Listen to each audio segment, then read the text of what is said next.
गाड़ी संख्या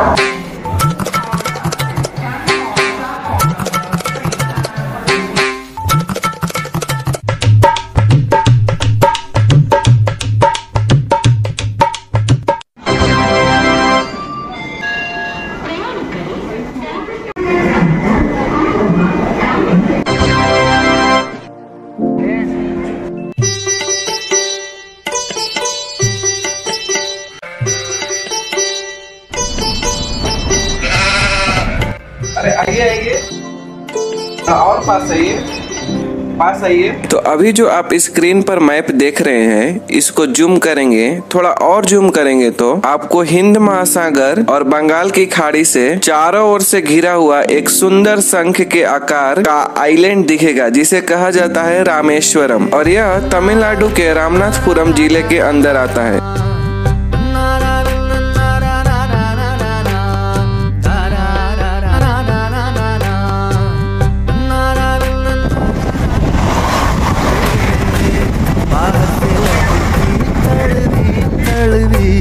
अंदर से मीठी पुड़िया रे, रेले पे रेला है, हर दिन ही मेला है, नीम नमक कच्ची कैरी सी। तो जी यही वो ऐतिहासिक जगह है जहाँ से प्रभु श्री राम ने सागर पर पुल बांधकर लंका पर चढ़ाई की थी।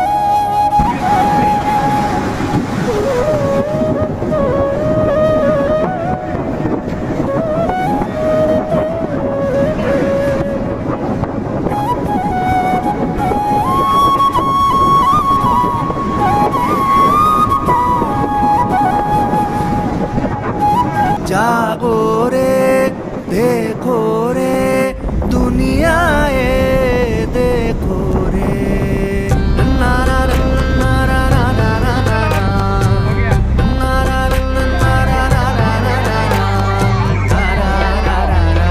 जागो रे देखो रे दुनिया ये देखो रे, अंदर की बाहर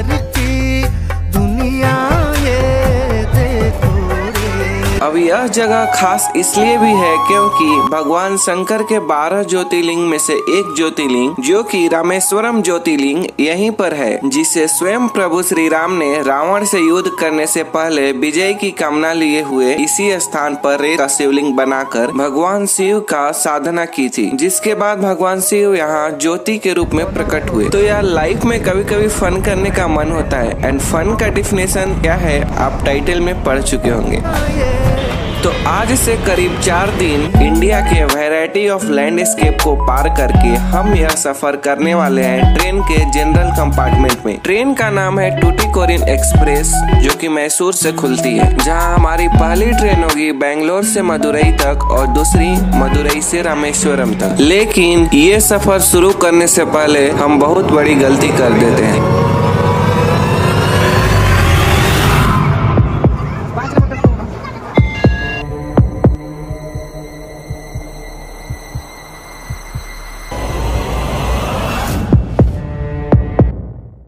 हमारी ट्रेन रात के 9 बजे बेंगलोर सिटी जंक्शन से है, लेकिन हम घर से निकलने में ही 7:30 बजा देते हैं, क्योंकि कहते हैं ना जाना ही है तो आराम से जाएंगे। और भाई बेंगलोर के ट्रैफिक का क्या ही कहना। 8:40 हो गया और हम लोग अभी तक बस में ही है। हमारी बस स्टेशन से 3 किलोमीटर और ट्रेन स्टेशन से 4 किलोमीटर की दूरी पर है। पता नहीं आज ट्रेन पकड़ा पाएगी भी या नहीं, लेकिन फाइनली 8:55 तक बस हमें स्टेशन पर छोड़ देती है। अब बस हमारे पास 5 मिनट है, जिसमें टिकट भी लेनी है और ट्रेन को भी पकड़ना है। ये लीजिए, फाइनली हम जैसे ही प्लेटफॉर्म पर आते हैं ट्रेन आकर लग जाती है। अब सोचकर मन घबरा रहा था कि पूरे 10 घंटे का सफर जनरल कंपार्टमेंट में कैसे करेंगे, सीट मिलेगी भी या नहीं। लेकिन जैसे ही ट्रेन में चढ़ता हूँ मैं सरप्राइज्ड हो जाता हूँ कि क्या सचमुच यह जनरल कंपार्टमेंट है। मुझे बैठने का ही नहीं बल्कि सोने तक का सीट मिल जाती है। चूँकि यह ट्रेन मैसूर से आ रही है और बेंगलोर में काफी लोग उतर गए हैं, जिसके कारण हमें ऊपर में एक सीट मिल जाती है। तो जी हम जा रहे हैं सोने, कल आपसे सुबह में मिलते हैं।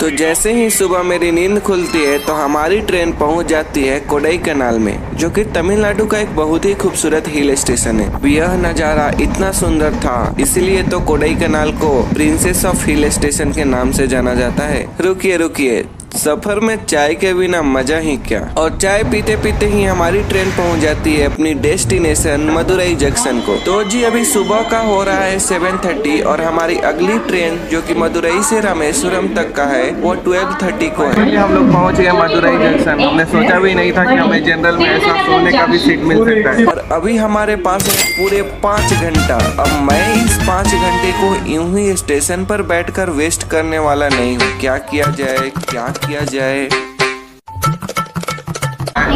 पत्ती और दूध मिल गया है। मैं यहाँ पर चाय बना कर पी रहा हूँ। तो ऐसे ही चाय पीते पीते मेरे दिमाग में एक रैंडम सा आइडिया आता है। आइडिया नहीं, एक प्लेस। जी हाँ, मैं बात कर रहा हूँ 16th सेंचुरी में बनाया गया मंदिर मीनाक्षी अम्मन टेम्पल को, जो कि यूनेस्को वर्ल्ड हेरिटेज साइट में भी सम्मिलित है और अपने आश्चर्यजनक वास्तुकला के लिए प्रसिद्ध है। तो फिर क्या, मैं स्टेशन पर ही स्नान कर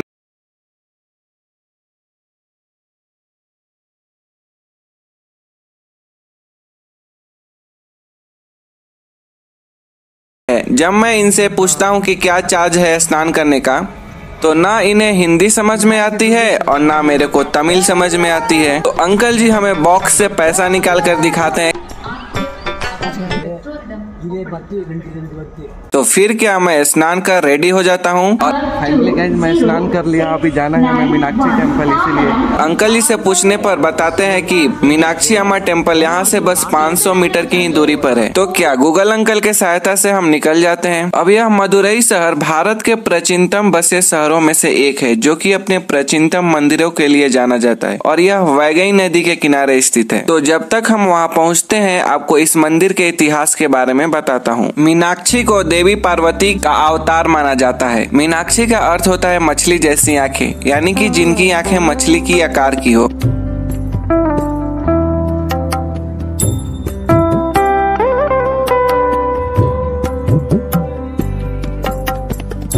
तो हिंदू पौराणिक कथा के अनुसार भगवान शिव सुंदरेश्वर रूप में अपने गणों के साथ पांड्य राजा मल्लध्वज की पुत्री राजकुमारी मीनाक्षी से विवाह रचाने मदुरई नगर में आए थे। मीनाक्षी को देवी पार्वती का अवतार माना जाता है और मीनाक्षी अम्मन टेम्पल उनके मिलन को समर्पित। तो हमारी मोबाइल और बैग बाहर ही जमा हो जाती है, क्योंकि मंदिर में मोबाइल और कैमरा अलाउ नहीं था। और अंदर का क्या अद्भुत नजारा था, देखकर विश्वास नहीं होता कि क्या सचमुच इस मंदिर का निर्माण 16वीं शताब्दी में हुआ था और आज तक ज्यों का त्यों टिका हुआ है। जिस समय हमारे पास उतनी टेक्नोलॉजी संसाधन नहीं होती थी, फिर भी इतनी सुंदर एवं विशाल मंदिर जिसे पत्थरों को तराश कर तैयार कर दिया जाता था, जिसमें जटिल नक्काशी, विशाल गोपुरम यानी कि प्रवेश द्वार, टावर और रंगीन मंडपम, मंदिर के अंदर हजारों पिलर वाली मंडप और म्यूजियम को भी हमने देखा।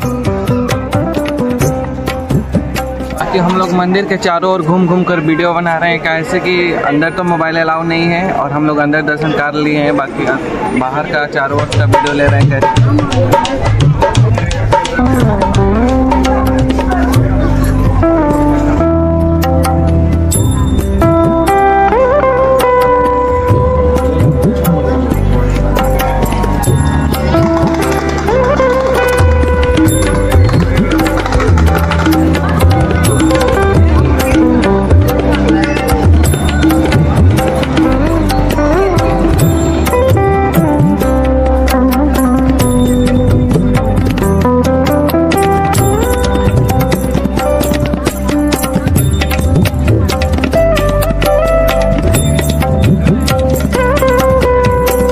ये अम्मा हमें बता रही है कि अंदर में मंदिर के अंदर भंडारा चल रहा है, तो भोजन करके ही जाना। अब हम मंदिर से बाहर निकल गए हैं और अब फिर से अंदर जाने के लिए बैग जमा करना, मोबाइल और बहुत सारे प्रोसीजर को फॉलो करना। और अभी 11:30 भी हो गया और रामेश्वरम के लिए हमारी ट्रेन मदुरई जंक्शन से 12:30 बजे ही है। तो हम सीधे आ जाते हैं मदुरई स्टेशन पर। तो मदुरई स्टेशन पर हमें इंक्वायरी करने पर पता चलता है कि कोई भी ट्रेन रामेश्वरम तक डायरेक्ट नहीं जा रही है। पंबन ब्रिज पर कुछ काम चल रहा है, जिसके चलते सभी ट्रेन रामेश्वरम से 2 स्टॉपेज पहले यानी कि रामनाथपुरम तक ही जाती है। वहाँ से हमें रामेश्वरम के लिए बस पकड़ना होगा। तो स्टेशन से टिकट ले हम आ जाते हैं ट्रेन में। चला कि रामेश्वरम के लिए डायरेक्ट ट्रेन नहीं है, रामनाथपुरम ये ट्रेन जाएगी। और ये देख सकते हैं कि पूरा ट्रेन खाली है। आप चाहे तो सो सकते हैं, चाहे तो आप बैठ सकते हैं, और चाहे तो आप। और ये देखिए ट्रेन पूरी की पूरी खाली ही है। ऐसा लग रहा है कि बस हम 2 लोग ही इसमें ट्रेवल करेंगे। ये फुल बोगी मेरा। और हमें लग रही थी भूख, तो हम अपना लंच निकाल कर खाना खा लेते हैं। आप सोच सकते हैं कि हम इंडियन रेलवे के जनरल डब्बा में ट्रेवल कर रहे हैं। ये सब देखिए।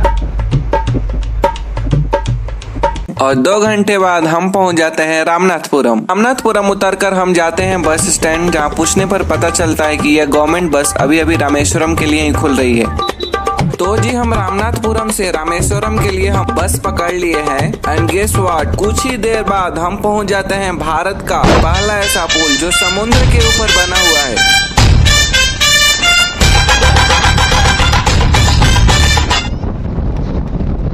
तो हम अभी है पंबन ब्रिज पर, और आप यह मैप में देख सकते हैं कि इसे पार करते ही हम पहुंच जाएंगे रामेश्वरम में। यह जो पुल है पंबन आइलैंड पर रामेश्वरम शहर को मंडपम से जोड़ता है। और मैं लेफ्ट साइड में बैठा हूं, तो ये आपको जो सी दिख रहा है वो हिंद महासागर है, और ठीक मेरे राइट साइड में बे ऑफ बंगाल। वाकई क्या खूबसूरत नजारा है। और हम जहाँ तक देख सकते हैं वहां तक पानी ही पानी दिख रहा है। और ये देखिए इसमें कितनी बड़ी बड़ी शिप्स भी चल रही है। तो जी इसे पार करते ही हम पहुंच जाते हैं भगवान शिव को समर्पित हिंदुओं का प्रसिद्ध तीर्थ स्थल 4 धाम में से एक धाम, और भगवान शंकर के 12 ज्योतिर्लिंग में से एक पवित्र तीर्थ स्थान रामेश्वरम में। तो जी आप यह मेरे ठीक सामने जो गेट देख रहे हैं, यही रामनाथ स्वामी मंदिर का वेस्ट टावर है। और घूमते घूमते हम पहुंच जाते हैं मंदिर के ईस्ट टावर यानी कि समुद्र तट के पास। मंदिर के सामने बने यह समुद्र को अग्नि तीर्थम कहा जाता है। मंदिर में रामेश्वरम ज्योतिर्लिंग दर्शन से पहले अग्नि तीर्थम में स्नान करते हैं। उसके बाद मंदिर के अंदर बने 22 कुंडों के जल से स्नान करते हैं।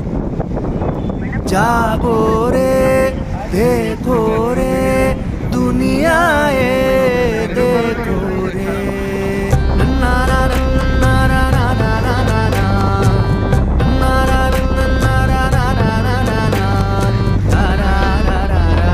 जागो रे देखो रे दुनिया ये। तो जी कल सुबह हम इसमें स्नान करने आएंगे। अभी के लिए तो हम बहुत थक गए हैं, अब बस हमें रूम मिल जाए ताकि हम थोड़ा देर आराम कर सके। तो हम रूम ढूंढने के लिए निकल जाते हैं। हम लोग रूम ढूंढ रहे हैं, कोई भी रूम में नहीं मिल रहा है। और जब हम 5 से 6 होटल में जाते हैं तो वो बहुत ज्यादा रूम का प्राइस बता रहे थे। बाकी हमने 2 से 3 धर्मशालाएं भी देखी, क्योंकि श्रावण मास को लेकर काफी ज्यादा लोग आ रहे हैं, जिसके चलते सारे धर्मशालाएं भी बुक थे। तो फाइनली गाइस काफी ढूंढने के बाद हमें ये रूम मिल गया। देख सकते हैं ये काफी बड़ा और अच्छा भी है। अब यह धर्मशाला काफी अच्छी भी थी, और 600 में ही हमें 24 आवर का स्टे मिल गया, जिसमें इन्होंने 2 बेड और अटैच्ड बाथरूम दिया है, और साथ ही साथ 2 टाइम का खाना भी है।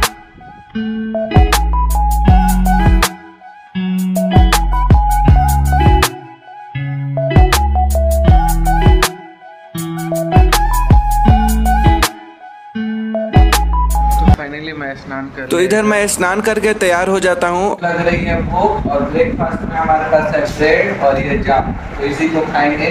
तो हमारे पास कुछ बचा हुआ स्नैक्स है, तो हम इसे ही खा लेते हैं। और फिर से निकल जाते हैं रामेश्वरम को एक्सप्लोर करने के लिए। रामेश्वरम हिंदू 4 धाम में से एक धाम है, इसीलिए दुनिया भर से हर वर्ष यहाँ लाखों लोग दर्शन करने के लिए आते हैं, क्योंकि ऐसी मान्यता है कि रामेश्वरम ज्योतिर्लिंग दर्शन मात्र से ही ब्रह्म हत्या जैसी पाप नष्ट हो जाती है और व्यक्ति को मोक्ष की प्राप्ति होती है। तो जी इसी बीच हमारे साथ कुछ ऐसा होता है। अब हमारा प्लान था कि हम कल सुबह में मंदिर दर्शन करने के लिए जाएंगे, वो अग्नि तीर्थम और 22 कुंडों को जल में स्नान कर सारे प्रोसीजर को फॉलो करते हुए। लेकिन मंदिर के अंदर बने सुंदर आर्किटेक्चर को देखकर हम कुछ फोटो के लिए इसके अंदर प्रवेश कर जाते हैं, और अचानक से घूमते घूमते हम मंदिर के गर्भगृह में पहुंच जाते हैं, जो कि भाई बिल्कुल रैंडम था।